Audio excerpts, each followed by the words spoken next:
Nagsagawa ng sit-down protest ang mga teacher para ipanawagan ang pagtataas ng kanilang sahod.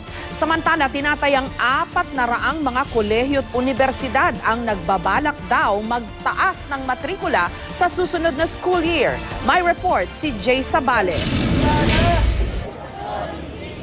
Sa halip na magturo ng aralin, kalidad ng edukasyon sa bansa at pangangailangan sa dagdag sweldo ng mga guro ang tinalakay ng ilang teachers ng Manila Science High School. Bahagi ito ng kanilang sit-down strike. Kasunod nito, nagsagawa sila ng noise barrage. Literal ding naupo bilang bahagi ng sit-down strike ang mga taga-Lagro High School sa Quezon City.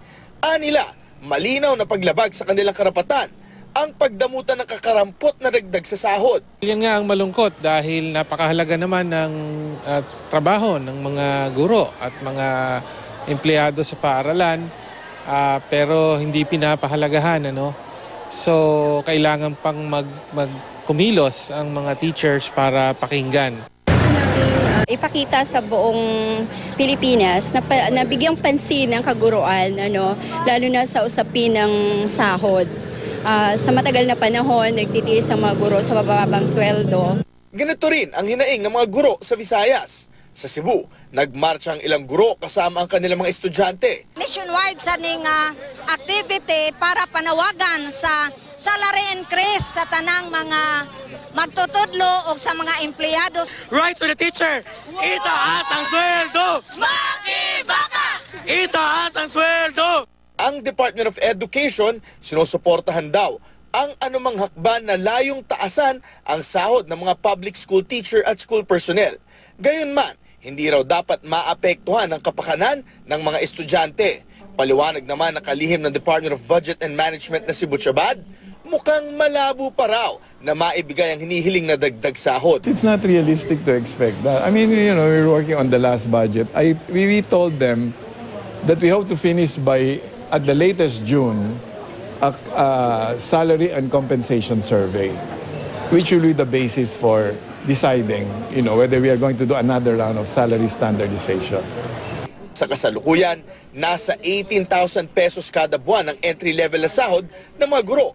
Hinihiling nilang itaas ito sa 25,000 pesos.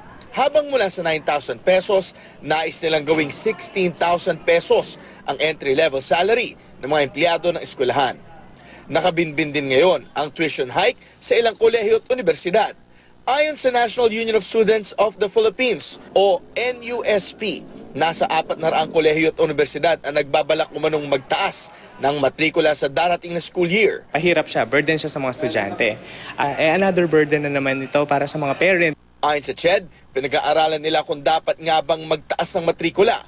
Pero ang sigurado, hindi lahat ng paaralan ay mapagbibigyan. Tulad nung nakarang taon, sa 345 na nag-apply para sa tuition increase, 287 lang ang naaprubahan. Titignan natin yung capacity din ng mga estudyante na yung financial status din nila. Ito ba'y medyo may kaya or karamihan ba rito mahirap? So dapat makita rin yan.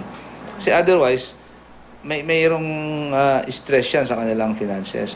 Sa Mayo, nakatakdang malaman kung may mga aprobadong tuition increase ang CHED. Jay Sabale, GMA News.